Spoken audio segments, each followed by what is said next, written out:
বাংলাদেশের মুসলমানরা তারা তো ইতিহাস গড়েছে যে তারা অমুসলিমদের মন্দির পাহারা দিয়ে রাতের পর রাত তারা রেখেছে। এটা তো ইতিহাসের অংশ, কথা ঠিক কিনা? এটা ইতিহাসের অংশ যে তারা মন্দির পাহারা দিয়েছে, অন্যান্য ধর্মাবলম্বীদের উপাসনালয় পাহারা দিয়েছে, যাতে করে কোনো দুষ্কৃতিকারীরা সেখানে যেন একটা ঢিল পর্যন্ত ছুটতে না পারে। এটা রাষ্ট্রীয়ভাবে হয়ে থাকে, কিন্তু মুসলমানরা নিজেদের দায়িত্ব নিয়ে নিজের ঘরের ভাত খেয়ে নিজের সময় দিয়ে ভলান্টিয়ারলি এই কাজটা যে করেছেন এটাই প্রমাণ করে। আর যাই হোক, বাংলাদেশের মতো এত সাম্প্রদায়িক সম্প্রীতির দেশ পৃথিবীতে আরেকটি পাওয়া বড়ই বিরল, আলহামদুলিল্লাহ। এই ইসকনের অন্যতম অপতৎপরতা হলো তারা ধর্ম প্রচারের নামে মূলত ধর্মান্তকরণের কাজ তারা করে যাচ্ছে। ইসকন যারা, এই দলের সদস্য যারা, তারা শুধু মুশরিকই নয়, হিন্দুরাও মুশরিক, কিন্তু এরা তাদের তুলনায় আরো অনেক কঠোর এবং অনেক উগ্রবাদী মুশরিক। কোরআনের ভাষ্য মোতাবেক যারা সবচেয়ে বেশি কঠোর এবং শত্রুতা পোষণকারী তারা হচ্ছে এরা। সম্মানিত হাজিরিন, বিশেষ করে আমার একান্ত শ্রদ্ধাভাজন মুরব্বিয়ানে কেরাম, প্রিয় যুবক ভাইয়েরা, কলিজার টুকরা স্নেহাস্পদ শিশু এবং কিশোরেরা, পর্দার আড়ালের সম্মানিত মা ও বোনেরা, আমরা সকলেই সেই মহান রব্বুল আলামিনের দরবারে লাখ কোটি শুকরিয়া আদায় করছি, যেই মহান রব আমাদের মাবুদ দয়া করে মেহেরবানি করে আমাদেরকে যথাসময়ে এই সুন্দর পবিত্র জায়গা মসজিদে অত্যন্ত সুন্দর মন ও মানসিকতা নিয়ে হাজির হওয়ার তৌফিক দান করেছেন। যেই মহামনিব আমাদেরকে এই সুযোগ করে দিলেন, সেই মনিবের দরবারে মনিবের শিখানো ভাষায় শুকরিয়া আদায় স্বরূপ সবাই বলি আলহামদুলিল্লাহ। সাথে সাথে লাখ কোটি দরুদ সালাত ও সালাম পেশ করছি বিশ্বনবী জনাবে মুহাম্মদুর রাসূলুল্লাহ সাল্লাল্লাহু আলাইহি ওয়াসাল্লামের প্রতি, যার আনিত জীবন ব্যবস্থা তথা আল ইসলাম আল্লাহর পক্ষ থেকে একমাত্র মনোনীত জীবন ব্যবস্থা। যেই জীবন ব্যবস্থা আমরা পেয়েছি বিশ্বনবী মুহাম্মদ সাল্লাল্লাহু আলাইহি ওয়াসাল্লামের মাধ্যমে, সেই নবীর প্রতি দরুদ আল্লাহুম্মা সাল্লি আলা সাইয়্যিদিনা ওয়া নাবিয়িনা ওয়া শাফিইনা ওয়া হাবিবিনা ওয়া মাওলানা মুহাম্মদ সাল্লাল্লাহু তাআলা আলাইহি ওয়া আলা আলিহি ওয়া আসহাবিহি ওয়া বারাকা ওয়া সাল্লাম। সম্মানিত ভাইসব, ইসলাম একটি চিরন্তন এবং শাশ্বত জীবন ব্যবস্থা। ইসলাম যারা পরিপূর্ণভাবে মেনে চলেন, আমরা তাদেরকে বলি পরিপূর্ণ মুসলিম বা মুসলিমে কামেল, পরিপূর্ণ মুসলিম। আল্লাহ রাব্বুল আলামিন আমাদেরকে, বিশেষ করে ঈমানদারদেরকে লক্ষ্য করে আল্লাহ বলছেন উদখুলু ফিস সিলমি কাফা, তোমরা এই ইসলামের ভিতরে পরিপূর্ণভাবে প্রবেশ করো। ওয়ালা তামুতুন্না ইল্লা ওয়া আনতুম মুসলিমুন, পরিপূর্ণ মুসলিম না হয়ে আল্লাহ তাআলা আমাদেরকে মরতে নিষেধ করেছেন। তোমরা মৃত্যুবরণ করো না যতক্ষণ না তোমরা পরিপূর্ণ ঈমানদার হও, মুসলিম হও। আর ইসলাম হচ্ছে আল্লাহর কাছে সবচেয়ে এবং একমাত্র জীবন ব্যবস্থা মনোনীত, যেটি আল্লাহ বলছেন ইন্নাদ-দীনা ইনদাল্লাহিল ইসলাম। তাহলে ইসলাম এমনই একটি জীবন ব্যবস্থা, যেই জীবন ব্যবস্থায় যদি কেউ ছায়া গ্রহণ করে, এই ধর্মে যদি কেউ আশ্রয় নেয়, দুনিয়া এবং আখিরাত দুই জায়গায় সেই ব্যক্তির সফলতা এবং আলোকিত হওয়ার আর এর বাহিরে আর কোনো সুযোগ নেই। কেন? যেহেতু তিনি ইসলামকে নিজের জীবন ব্যবস্থা হিসাবে গ্রহণ করেছেন। ইসলাম হচ্ছে এমন একটি জীবন ব্যবস্থা, যেই জীবন ব্যবস্থায় যদি কেউ বিশ্বাস করে তাহলে তার দুনিয়ার জীবন হবে সার্থক, তাহলে তার দুনিয়ার জীবন হবে কামিয়াবি, এবং তার আখিরাতের সফলতা আল্লাহ তাআলার অনুগ্রহে অবশ্যই পাবে ইনশাআল্লাহ। ইসলাম এমন একটি জীবন ব্যবস্থা যেখানে ইসলামের বা মুসলিমদের বাহিরে যারা আছে তাদের ব্যাপারে স্ব ধর্মের লোকেরা তাদের নিজস্ব ধর্মীয় কৃষ্টি কালচার, তাদের সব আচার আচরণ, তাদের ধর্মীয় দৃষ্টিভঙ্গির আলোকে তারা পালন করবে। এ ব্যাপারে ইসলামের কোনো দ্বিমত নেই। ইসলাম বলে লা ইকরাহা ফিদ্দীন, এই ধর্মের ভিতরে, দিনের ভিতরে কোনো বাড়াবাড়ি নেই, কোনো জোর জবরদস্তি নেই। ইসলাম বলে লাকুম দীনুকুম ওয়ালিয়া দিন। সবাই বলে লাকুম দীনুকুম ওয়ালিয়া দিন, তোমাদের ধর্ম তোমরা পালন করবা। আমরা যেমন ইসলাম পালন করছি, আমরা মুসলমান, আমাদের জীবন ব্যবস্থার নাম ইসলাম, সে অনুযায়ী আমরা আমাদের জীবন পরিচালনা করছি। অতএব তোমরা তোমাদের ধর্মের অনুযায়ী জীবন যাপন করবা। এটা কার কথা? আল্লাহ রাব্বুল আলামিনের কথা। তাহলে ইসলাম হচ্ছে এমন একটি জীবন ব্যবস্থা যেটি আমরা আল্লাহ তাআলার কাছ থেকে আমরা পেয়েছি। বিশ্ব নবী জনাবে মুহাম্মদ সাল্লাল্লাহু আলাইহি ওয়াসাল্লামের মাধ্যমে কোরআন এবং সুন্নাহ আমাদেরকে ধর্মের ব্যাপারে যেই কথাগুলো অত্যন্ত সচেতনতার সাথে সক্রিয়ভাবে বলছেন, সেটা হচ্ছে অন্য ধর্মের উপরে, ধর্মাবলম্বীদের উপরে কোনোভাবে হস্তক্ষেপ করা যাবে না। আমরা অন্য ধর্মাবলম্বী যারা আছে তাদের মাঝে কোন উগ্রবাদী অথবা জঙ্গিবাদী এই রকমের কিছু গোষ্ঠীকে আমরা দেখি, যারা তাদের ধর্মীয় আচার অনুষ্ঠান যথাযথভাবে পালন না করে তারা সমাজের ভিতরে নানান রকমের ফিতনা, ফাসাদ, বিপর্যয় সৃষ্টি করার জন্য তারা জারপরনা এবং মরণ পণে তারা লড়ছে। এই রকমের একটি জঙ্গিবাদী এবং উগ্রবাদী সংগঠন ইসকন, যার ব্যাপারে রিসেন্ট টাইমে অনেক কথা হচ্ছে। বাংলাদেশের ইসকনের অপতৎপরতা এবং এটা রোধে আমাদের করণীয়, আমরা কিভাবে এই জঙ্গিবাদী এবং উগ্রবাদী এই সংগঠনকে এবং তাদের তৎপরতা অপতৎপরতাকে আমরা রুখব, এ ব্যাপারে কোরআন কি বলছে, সুন্নাহ কি বলছে, এটা আমাদের আজকের আলোচনার মূল বিষয়।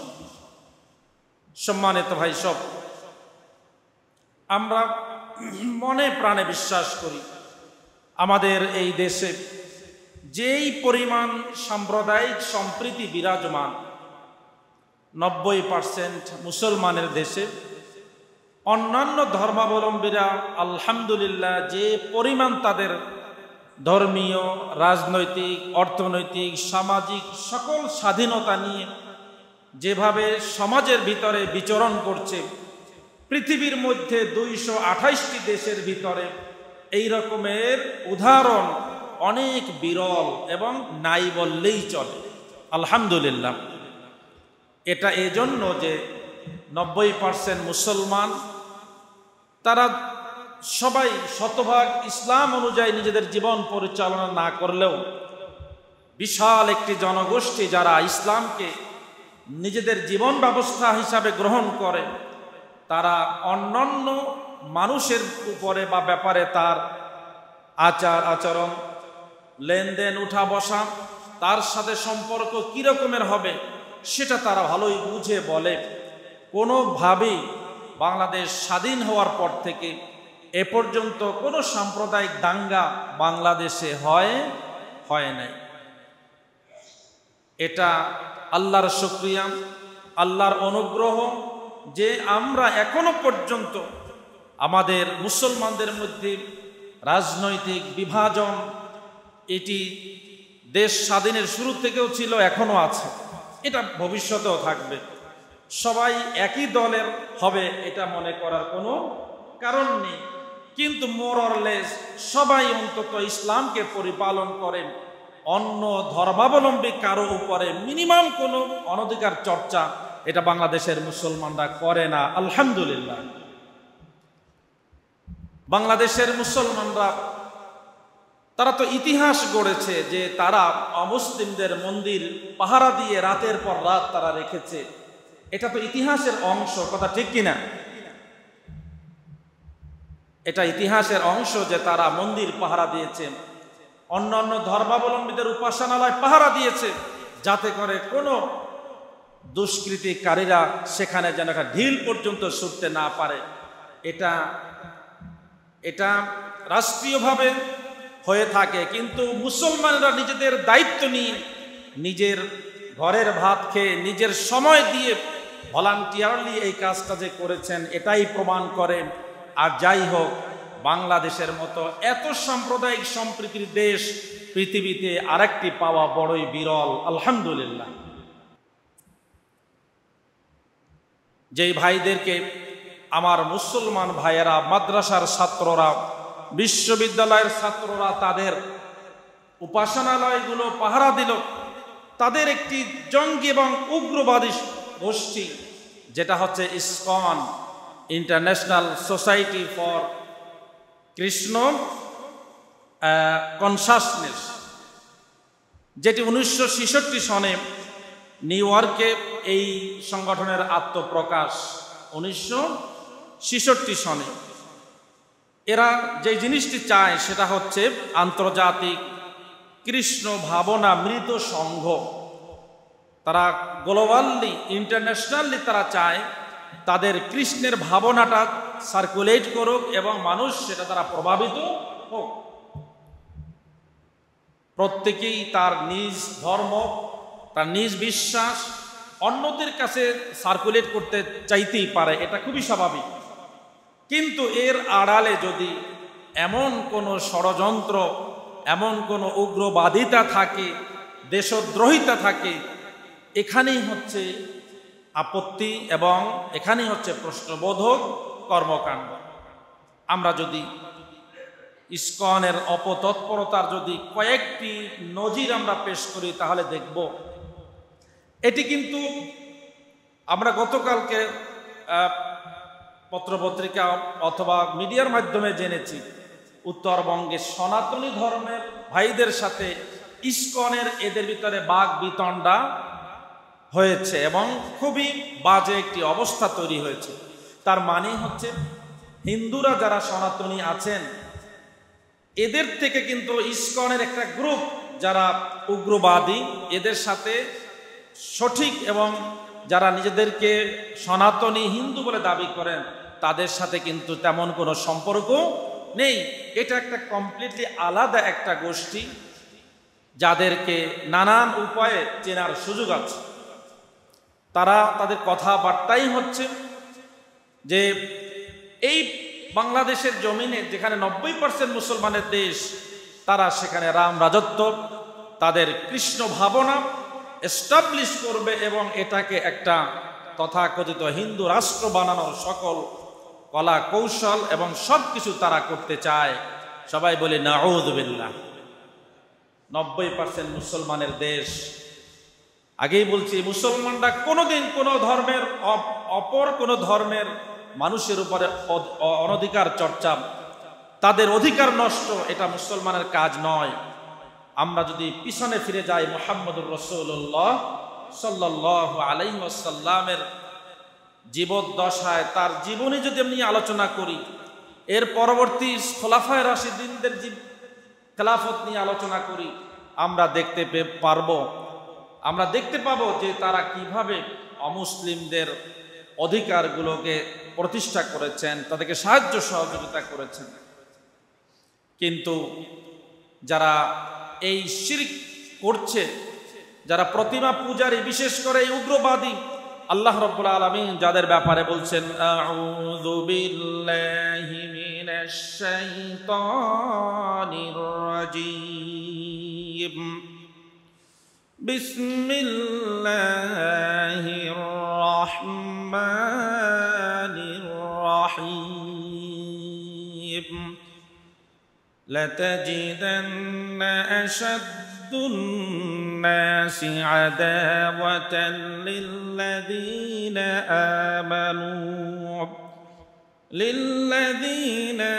آمنوا اليهود والذين أشركوا ولتجدن أقربهم مودة للذين آمنوا الذين قالوا إنا نصارى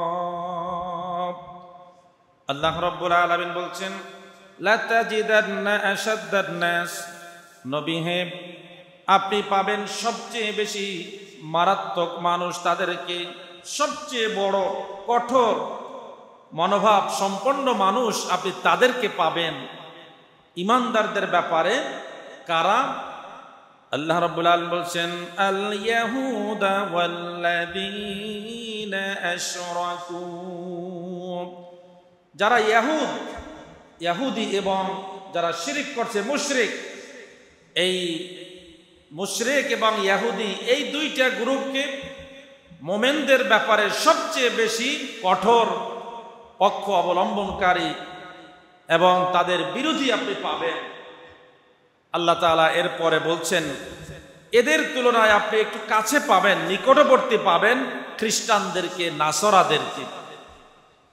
তাহলে এই ইনফরমেশনটা আল্লাহ তাআলা সূরাতুল মায়েদার ৮২ নম্বর আয়াতের মাধ্যমে আমাদেরকে দিলেন এবং যেখানে বললেন যে ইমানদারদের ব্যাপারে সবচেয়ে কঠোর অবলম্বনকারী যারা, শত্রুতা পোষণকারী যারা, তারা হচ্ছে ইহুদি এবং মুশরিক। ইহুদি এবং মুশরিক। ইসকন যারা, এই দলের সদস্য যারা, তারা শুধু মুশরিকই নয়, হিন্দুরাও মুশরিক, কিন্তু এরা তাদের তুলনায় আরো অনেক কঠোর এবং অনেক উগ্রবাদী মুশরিক।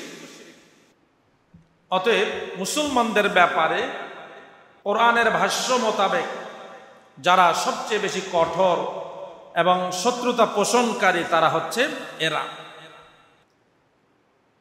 রাসূলুল্লাহ সাল্লাল্লাহু আলাইহি ওয়াসাল্লামের মুখনিসৃত বাণী থেকে যদি আমরা একটু চিন্তা করি তাহলে দেখব রাসূল সাল্লাল্লাহু আলাইহি সাল্লাম পবিত্র মদিনায় গিয়ে ইহুদি গোষ্ঠীদের গোত্রদের সাথে কি আচরণ করেছিলেন।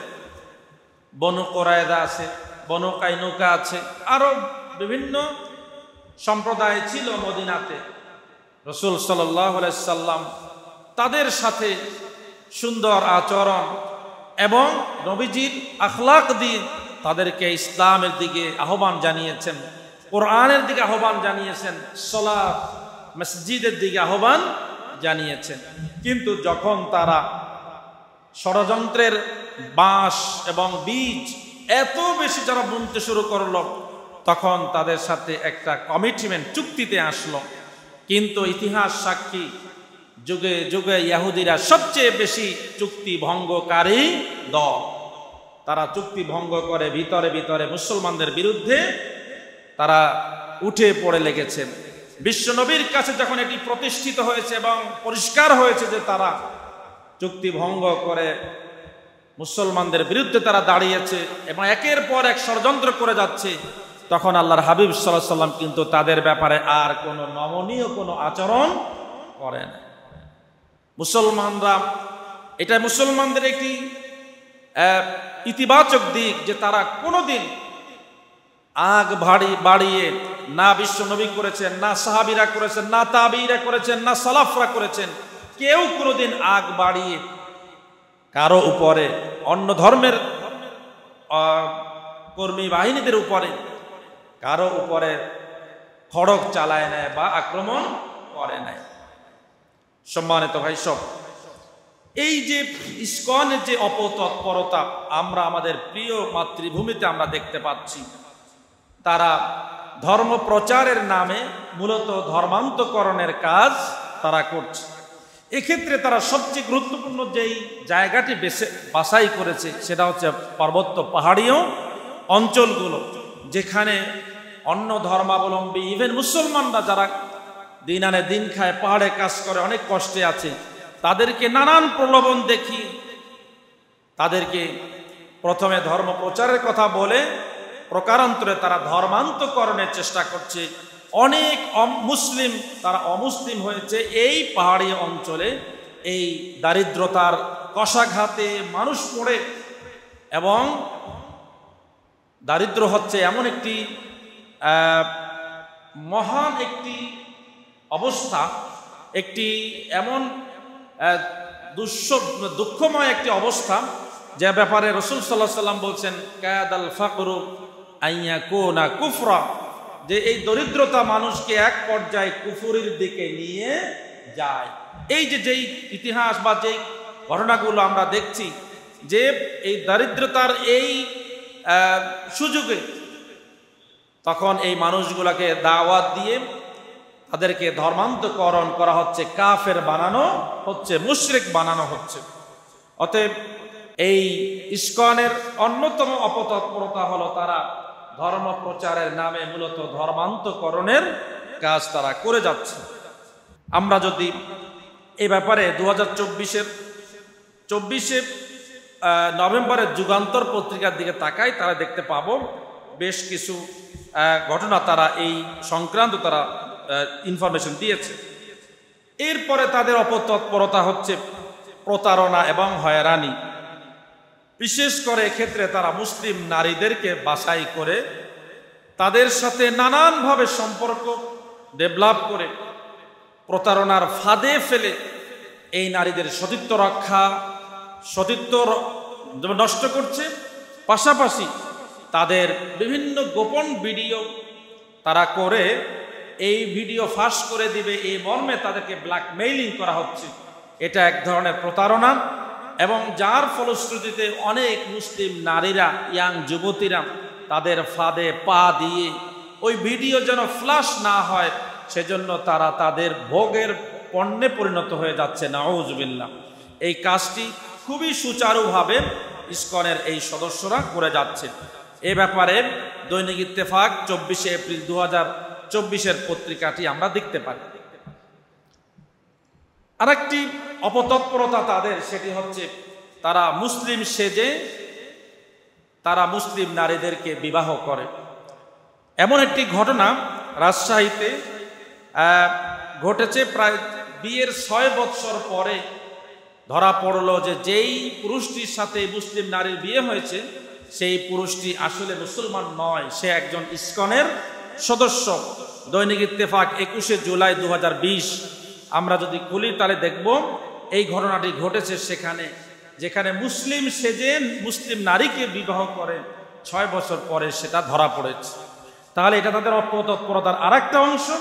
তারা নানানভাবে মুসলমানদের ভিতরে ঢুকে মুসলমানদেরকে অমুসলিম বানানোর একটা প্রচেষ্টা তারা করছে। এরপরে তাদের অপতৎপরতা হচ্ছে মানব পাচার। এটা কিভাবে, এ ব্যাপারেও সেভ আওয়ার সিস্টার একটি সোশ্যাল মিডিয়াতেও গ্রুপ আছে, আপনারা সেখানে দেখবেন যে সেখানে 2024 2রা মার্চ একটি ঘটনা এখানে নিয়ে আসছে, এবং আরও অনেক ঘটনা আছে। সেটা হচ্ছে তারা নানানভাবে ফুসলিয়ে মুসলমান নারীদেরকে বিশেষ করে এবং পুরুষদেরকেও তারা নিজেদের কাছে টেনে সময় মতো তারা ইন্ডিয়া অথবা অন্য কোথাও তারা পাচার করে দেয়। এই মানব পাচারের সাথে বিশেষ একটা ভূমিকা আছে এই গ্রুপের। এটা একটা তাদের চরম একটি অপতৎপরতা আমাদের দেশে তারা চালাচ্ছে। এরপরে নানানভাবে তারা সুযোগ বুঝে আত্মসাৎ করছে মুসলমানদের অনেক সম্পদ। আমরা অনেকে টেরও পাচ্ছি না, নানানভাবে তারা এই কাজটি করছে। যেমন তারা অনেক সময় ভুয়া পরিচয় দিয়ে সলে বলে অথবা কলে কৌশলে তারা টাকা আত্মসাৎ করে নেয়। আর এই কাজটি, এই যে বললাম 2024-এর 2রা মার্চ খুলনায় ভুয়া বিসিএস ক্যাডার সে যে অর্ধশত নারীর সাথে প্রতারণা করে তাদের নানানভাবে অর্থ হাতিয়ে নিয়েছে। আমাদের সমাজে তো এখনো আছে যে চাকুরি দেওয়ার নাম ধরে 3 লাখ, 5 লাখ, 10 লাখ যার থেকে যেভাবে নিয়ে পারে, আছে না? আছে। তাহলে একজন বিসিএস ক্যাডার নামধারী কোনো ব্যক্তি চাকুরি দিবে, সরকারি বড় অফিসার, সে চাকরি দিবে, অর্থাৎ মুসলিম নারীরা বা পুরুষেরা এরকমের 2-5 লাখ টাকা নিয়ে সেখানে যাবে, এটা তো খুব স্বাভাবিক। হরহামেশা আমাদের এই ঘুষ বাণিজ্য চলছে। কিন্তু দেখা গেল যে এই যে ভুয়া বিসিএস ক্যাডার সে হচ্ছে ইসকনের সদস্য এবং এভাবে অর্ধ শতাধিক নারী এবং পুরুষ থেকে সে টাকা নিয়েছে। তার মানে টাকা আত্মসাৎ তারা বিভিন্নভাবে তারা করছে।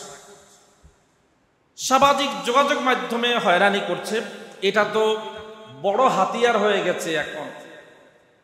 প্রতিপক্ষকে ঘায়েল করা, বিশেষ করে বিশেষ ব্যক্তিদেরকে, আমাদের কোমলমতি নারীদেরকে ব্ল্যাকমেল করার জন্য সোশ্যাল মিডিয়ার ভয় দেখিয়ে আজকের অনেক অপকর্ম করে যাচ্ছে এরা। এই জাতের কাজে কিছু মুসলমানরাও জড়িত এবং তারাও বিভিন্নভাবে করছে, এই ব্ল্যাকমেইলিংটা করছে। কিন্তু বাংলাদেশে বিভিন্নভাবে এই কাজটি ইসকনের সদস্যরা তারা ছদ্মনামে আইডি খুলে তারা এই কাজগুলো করে যাচ্ছে। এটা সেভ আওয়ার সিস্টার, আমরা 99 পৃষ্ঠায় যদি আমরা দেখি তাহলে এখানে আমরা দেখতে পাবো অনেকগুলো ঘটনা সেখানে আছে। আরেকটি সবচেয়ে বড় অ্যালার্মিং বিষয়, সেটা হচ্ছে কৃত্রিমভাবে বাংলাদেশে কোনো না কোনোভাবে একটু ধর্মীয় দাঙ্গা লাগানো যায় কিনা, সেই কাজটি তারা অত্যন্ত চমৎকারভাবে করে যাচ্ছে। কথা ঠিক কিনা ভাই? আমরা চট্টগ্রামে কি দেখলাম, কোটপাড়ায় কি ঘটলো।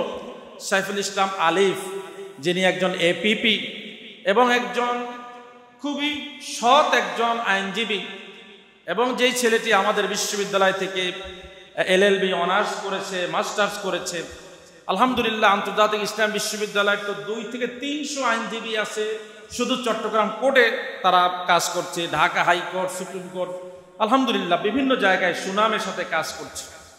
সবচেয়ে বড় কথা হলো, আজ থেকে প্রায় 23-24 বছর আগে একজন আমাদের জুনিয়র একজন অন্য ডিপার্টমেন্টের ছাত্র, একটা বিশ্ববিদ্যালয়ের ছাত্ররা নানান মনের, নানান চিন্তার, নানান রাজনৈতিক উইং থেকে আসবে, এটা খুবই স্বাভাবিক। আমরা এখানে যারা, এটা মনে করার কোনো কারণ নেই।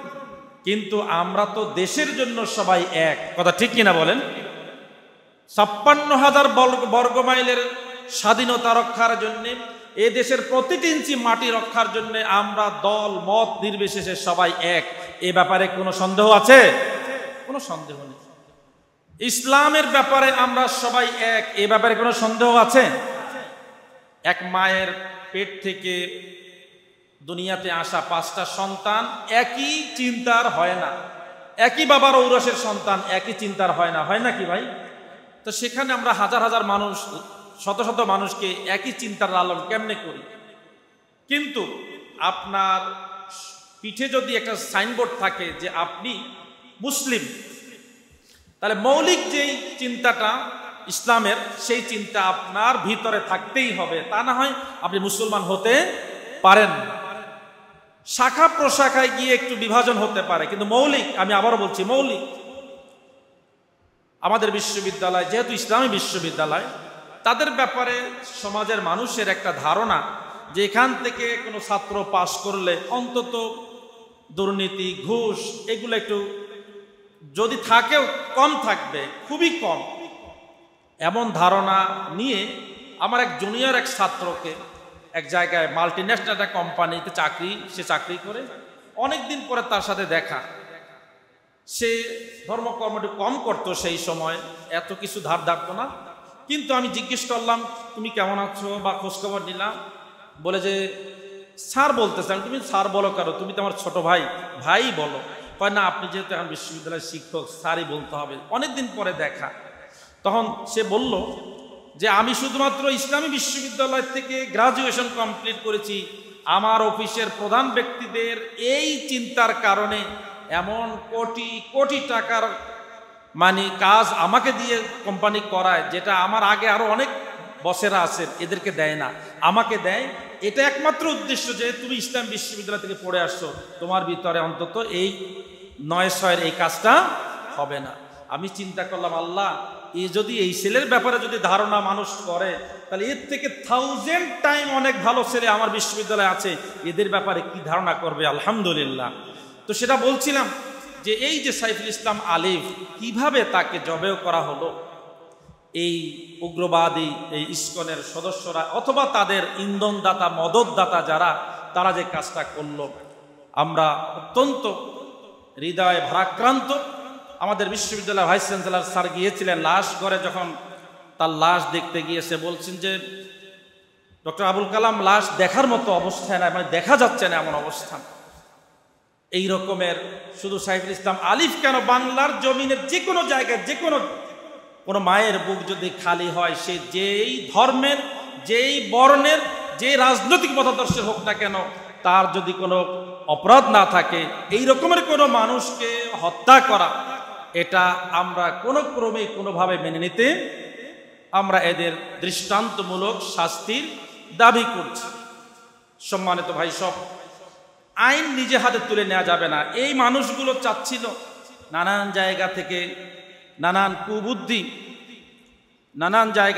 নানান কুবুদ্ধি তাদের কাছে দেয়া হয়, উস্কানি দেয়া হয়। কিন্তু আলহামদুলিল্লাহ লক্ষ লক্ষ মানুষ জানাজায় অংশগ্রহণ করেছে, বিভিন্ন জায়গায় গায়েবানা জানাজা হয়েছে, বিক্ষোভ মিছিল হয়েছে, কিন্তু প্রশাসন থেকে বলা হয়েছে, ইভেন সেনাবাহিনী থেকেও বলা হয়েছে, আলহামদুলিল্লাহ বাংলাদেশের মানুষ যে ধৈর্যের পরিচয় দিয়েছে, এর বিপরীতে একটা ঢিলা পর্যন্ত কোনো জায়গায় পড়ে নাই। আলহামদুলিল্লাহ। আপনি চিন্তা করেন পার্শ্ববর্তী কোনো দেশের কথা, আপনি যেখানে 90% কোনো ধর্মাবলম্বী তাদের কোনো সদস্যকে যদি অন্য এরকম মাইনরিটি কেউ যদি মেরে ফেলতো, তার সেখানে কি হতো কিছু না, তারপরেও যেভাবে কয়েকদিন পর পর ধর্মীয় দাঙ্গা হাঙ্গামা হয়, সেই তুলনায় বাংলাদেশ আলহামদুলিল্লাহ হাজারো বার ভালো আছে। আলহামদুলিল্লাহ। সম্মানিত ভাই সব, এই যে কৃত্রিমভাবে দাঙ্গা লাগানোর যে প্রচেষ্টা চালানো হয়, এতে লাভটা কি? এতে লাভ তাদের এটাই, বিশ্বের কাছে জানান দেওয়া যে বাংলাদেশে অমুসলিম যারা আছে, সংখ্যালঘু যারা আছে, তাদের উপরে নানান রকমের নির্যাতন নিপীড়ন করা হচ্ছে। আমরা আবারও বলছি, সত্যিকারের কোনো মুসলমান কোনো সংখ্যালঘুর উপরে নির্যাতন নিপীড়ন তো দূরের কথা, বাঁকা নজরেও তাকাতে পারে না। কথা ঠিক কিনা? এটা ইসলাম আমাদেরকে সেই শিক্ষাই দিয়েছে, তাদেরকে তোমরা দেখে শুনে সংরক্ষণ করবা, তাদেরকে প্রোটেস্ট তোমরা দিবা, তাদের উপরে যেন কোনো নির্যাতন নিপীড়ন না হয়। সম্মানিত ভাই সব, এই যে অপতৎপরতাগুলো ইসকন নানানভাবে করছে, আরো অনেকগুলো কথা আছে, আমরা সময় সংকীর্ণতার কারণে অধিকার যেতে পারছি না। এই ক্ষেত্রে এখন আমাদের করণীয়, আমরা চট্টগ্রামের মতো জায়গায় যেটাকে বলা হয় বাবুল ইসলাম, সেই জায়গায় মসজিদের উপরেও হামলা হয় এদের দ্বারা, এবং মুসলমানরা সেখানে নীরব থাকে, ধৈর্য ধারণ করে। এই ইতিহাস আপনি কোথায় পাবেন? এটি বাংলাদেশের মুসলমানের পক্ষেই সম্ভব, এটা অন্য কোনো জায়গার মুসলমানেরাও প্রকৃতপক্ষে সহ্য করতে পারত কিনা এটা আমার জানা নেই। তবে মুসলমান যদি হয় তাহলে সহ্য করত, কারণ আইন কেউ ব্যক্তির হাতে তুলে নিতে পারে না। সম্মানিত ভাই সব, এখন আমাদের করণীয় কি? আমরা একটু আবারও পিছনে ফিরে যাই। মুহাম্মদ আরবি সাল্লাল্লাহু আলাইহি ওয়াসাল্লাম কি তিনি এই ব্যাপারে বলেছেন এবং তিনি নিজে কি ভূমিকা পালন করেছিলেন? 1 নম্বর, মুসলিম হত্যার বদলা নিতে নবীজির নানান জায়গায় কথা ছিল। ওসমান রাদিয়াল্লাহু তাআলা আনহু আল্লাহর হাবিব সাল্লাল্লাহু আলাইহি ওয়াসাল্লাম পাঠালেন দূত হিসাবে। এদিকে খবর আসলো যে ওসমানকে মেরে ফেলা হয়েছে। রাসূল সাল্লাল্লাহু আলাইহি ওয়াসাল্লাম যুদ্ধের ঘোষণা দিয়ে বললেন, যেহেতু তারা ওসমানকে হত্যা করে না, বরং মুহাম্মদ আরবি সাল্লাল্লাহু আলাইহি সাল্লাম যে দূত পাঠিয়েছে, প্রকারান্তরে তারা তো মুহাম্মদকে হত্যা করেছে। অতএব একজন রাষ্ট্রদূত অথবা এরকমের কোনো দূতকে হত্যা করা একটা মারাত্মক অপরাধ। বিশ্বনবী সাল্লাল্লাহু আলাইহি সাল্লাম কিন্তু সেদিন যুদ্ধের ডাক দিয়েছিলেন। আমরা তো যুদ্ধের ডাক দিতে পারবো না, রাষ্ট্র ব্যবস্থা নিবে। রাষ্ট্র যদি বলে এই অপকর্ম যারা করেছে তাদেরকে অবশ্যই 24 ঘন্টার ভিতরে 48 ঘন্টার ভিতরে শাস্তির আওতায় আনতে হবে, ধরতে হবে, এটা রাষ্ট্রের ব্যাপার। মুহাম্মদ সাল্লাল্লাহু আলাইহি সাল্লাম ছিলেন ওই রাষ্ট্রের প্রধান, তিনি সেই দায়িত্ব নিয়ে সে কথাটি বলতে পারেন। কিন্তু সেটা আমরা কোনো খতিব সাহেব, কোনো চেয়ারম্যান সাহেব, কোনো মেম্বার সাহেব এই কথা বলার সুযোগ নাই। কিন্তু এক ইসলামী রাষ্ট্র যদি হতো তাহলে কিন্তু রাষ্ট্রের প্রধান এই কথাই বলতেন, যেটা বলেছিলেন মুহাম্মদুর রাসূলুল্লাহ সাল্লাল্লাহু আলাইহি ওয়াসাল্লাম। মদিনায় আল্লাহ রাসূলের চুক্তি ভঙ্গ করে ইহুদিরা যে অপকর্মগুলো করেছিল, রাসূল সাল্লাল্লাহু আলাইহি ওয়াসাল্লাম কোনো এক সময় 15 দিন পর্যন্ত তাদেরকে অবরুদ্ধ করে রেখেছে। এটা এজন্য যে তারা মানবতার সাথে, গোটা মানুষের সাথে, সবার সাথে তারা অন্যায়মূলক এবং ভিট্রে তারা করেছে। এই ষড়যন্ত্র তারা করার কারণে বিশ্বনবী সাল্লাল্লাহু আলাইহি ওয়াসাল্লাম 15 দিন অবরুদ্ধ করে রেখেছে। এরপর তারা আত্মসমর্পণ করেছেন। আমরা হুদায়বিয়ার সন্ধির কথা জানি, এরপর বিভিন্ন সময় মুতার যুদ্ধের আগের কথা আমরা জানি। এরপরে আমরা যদি চিন্তা করি, একটু দেখেন আমাদের সিলেটের কথা, যেখানে শাহজালাল ইয়ামানি রাহিমাহুল্লাহ, যেখানে এখন শাহজালাল রহমতুল্লাহ মাজার, যদিও এখানে তিনি আসেন কিনা, তার লাশ ছিল কিনা এর ব্যাপারে কথা আছে, কিন্তু সেখানে মাজার আছে। কোথায় ইয়ামান থেকে তিনি এখানে এসেছেন কেন? ওই যে গৌর গোবিন্দ, যিনি মুসলমানদের বিরুদ্ধে এমন ষড়যন্ত্র শুরু করেছেন, অনেক নির্যাতন নিপীড়ন করেছেন, যার এই নির্যাতন নিপীড়নের বিরুদ্ধে দাঁড়াতে গিয়ে তিনি ইয়ামান থেকে বাংলাদেশের এই সিলেটে এসেছেন, শাহজালাল ইয়ামানি রাহিমাহুল্লাহ। অতএব এই রকমের ষড়যন্ত্র দ্বারা উম্মার বিরুদ্ধে, দেশের বিরুদ্ধে, দশের বিরুদ্ধে যারা করবে তাদের ব্যাপারে সিদ্ধান্ত বা তাদের ব্যাপারে যেই করণীয়, সে ব্যাপারে কিন্তু ধারাবাহিকভাবে যদি আমরা চিন্তা করি, একটা গুরুত্বপূর্ণ পার্ট কিন্তু এখানে আছে। এরপরে আমাদের আরেকটি বড় করণীয় হচ্ছে, আসলে শয়তানের চক্রান্ত যারা করে, শয়তানি যারা করবে, তারা সবসময় চায় আপনার আমার মাঝে একটা ফাটল তৈরি করতে, একটা ভেদাভেদ, একটা ভাগাভাগি তৈরি করতে। কিন্তু আমাদেরকে দেশের স্বার্থে, উম্মার স্বার্থে, ইসলামের স্বার্থে সবাইকে কাআন্নাহুম বুনিয়ানুম মারসুস, সীসা ডালা প্রাচীরের ন্যায় ঐক্যবদ্ধ হতে হবে। সম্মানিত ভাই সব, আর যাই হোক, আমি আগেও দুই একবার বলেছি যে এই দেশ যদি আল্লাহ না করুন, যদি অন্য কোনোভাবে যদি আক্রান্ত হয়, সেখানে কে মৌলভী সাহেব, কে ডক্টর সাহেব, কে ইঞ্জিনিয়ার সাহেব, কে ব্যবসায়ী সাহেব, সব সমান হয়ে যাবে, সব সাহেবরা সমান। ক্ষতিগ্রস্ত হলে সবাই ক্ষতিগ্রস্ত হবে। অতএব আমরা সবাই ক্ষতিগ্রস্তের হাত থেকে সবাই বাঁচতে চাই কি চাই না? সবাই চাই, এবং বাংলার 18 কোটি মানুষকে আমরা বাঁচাতে চাই। সেজন্য আমাদের করণীয়, আমাদের ঐক্যবদ্ধ থাকতে হবে।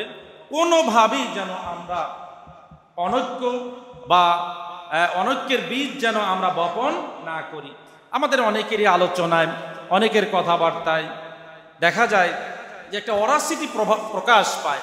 আপনি যত বড় বিদ্বান ব্যক্তি হবেন, যত এলেমদার মানুষ হবেন, বুঝদার মানুষ হবেন, আপনার কথার ভিতরে মার্জিত থাকবে। মার্জিত কথা আপনি বলবেন, আর অমার্জিত কথা আপনি যখন বলবেন, এমন কথা বলবেন যে কথার ভিতরে অহংকার প্রকাশ পাচ্ছে, তার মানেই হচ্ছে আপনার ভিতরে খালি। এটা এরকমের মানুষ আমাদের সমাজে আছে। আবার কিছু মানুষ আছে নির্বোধ, ডানে বামে সামনে পিছনে কিছু বুঝতে চায় না, যা মনে আসে তা বলছে, আছে কি নাই? তাদেরকেও একটু আমাদেরকে সতর্ক করতে হবে, না ভাই, এই রকমের লাগামহীন কথা বলা যাবে না। কারণ আল্লাহ বলছেন, মা ইয়ালফিযু মিন কাওলিন ইল্লা লাদাইহি রাকীবুন আতীদ। অতএব মুখ দিয়ে যে কথাটি বলছি, এই কথার হিসাব কে নেবেন? আল্লাহ রাব্বুল আলামিন নেবেন। অতএব আমার যেহেতু প্রতিটি কথার জবাব দিতে হবে, হিসাব দিতে হবে আল্লাহর কাছে, কথা বলবো মেপে মেপে, যাতে করে আমার হিসাবটা সহজ আমি ভাবে দিতে পারি। সম্মানিত ভাই সব, সেজন্য ইসলাম আমাদেরকে বারবার বলছে তোমরা ঐক্যবদ্ধ থাকো, অনৈক্য হইও না। আল্লাহ বলছেন, ওয়ালা তাকুনু কাল্লাযীনা تفرقوا واختلفوا من بعد ما جاءهم البينات আল্লাহ বলছেন যে ওয়ালা তাকুনু তোমরা হইও না তাদের মতো কাদের মতো কাল্লাযীনা তাফাররাকু ওয়াখতালাফু যারা সমাজে বিভাজন তৈরি করেছে ইখতিলাফ করছে ইফতিরাক করছে তোমরা তাদের মতো হইও না কখন মিন বাদি মা জাআহুল বায়িনাত সুস্পষ্ট দলিল কোরআন সুন্নাহ আসার পরে নবীজি মুহাম্মদ সাল্লাল্লাহু আলাইহি সাল্লাম তোমাদের মাঝে আসার পরে কোরআনকে তোমাদের মাঝে সুন্দরভাবে পৌঁছিয়ে দেওয়ার পরে তোমরা আর ঐক্যবদ্ধ হওয়া ছাড়া অনৈক্য হওয়ার কোনো সুযোগ নেই নিজেদের মধ্যে মারামারি কাটাকাটি এগুলো করার কোনো সুযোগ নেই আল্লাহ বলছেন وَأَطِيعُوا اللَّهَ وَرَسُولَهُ وَلَا تَنَازَعُوا فَتَفْشَلُوا وَتَذْهَبَ رِيحُكُمْ আল্লাহ রাসূলের আনুগত্য করো এবং ওয়ালা তানাজাউ বিবাদ বিচ্ছেদ তোমরা তৈরি করো না সমাজের ভিতরে বিবাদ তৈরি করো না কিন্তু আমরা অনেকে মজা পাই একটু উস্কায়ে দেই একটু ইন্ধন দেই এই উস্কানি দেওয়া ইন্ধন দাতারা এই সমাজে কিছু আছে কি নাই আগে ছিল এখনো আছে ভবিষ্যতেও হয়তো থাকবে আল্লাহ তাআলা যেন এই জাতের মানুষদের থেকে আমাদের সকলকে হেফাজত করেন সবাই বলে আমিন আমাদের আরেকটা করণীয় হচ্ছে আমাদের শক্তিশালী মিডিয়া আমাদের তৈরি সৃষ্টি করতে হবে আজকের যে মিডিয়াগুলো বাংলাদেশ সহ গোটা পৃথিবীতে আমি যেহেতু মিডিয়া নিয়ে আলহামদুলিল্লাহ এমফিল থিসিস করেছি সেখানে গোটা ইন্টারন্যাশনালি আমি দেখানোর চেষ্টা করছি মুসলমানদের মিডিয়া জগতে আমরা কত পশ্চাৎপদ কত পিছনে দেখেন চট্টগ্রামে ঘটলো কি মারল কাকে রয়টার্সের খবরটা কি আসলো রয়টার্সের প্রতিবেদনে বলছে চিন্ময়ের পক্ষের আইনজীবীকে আদালত প্রাঙ্গণে জবাই করে হত্যা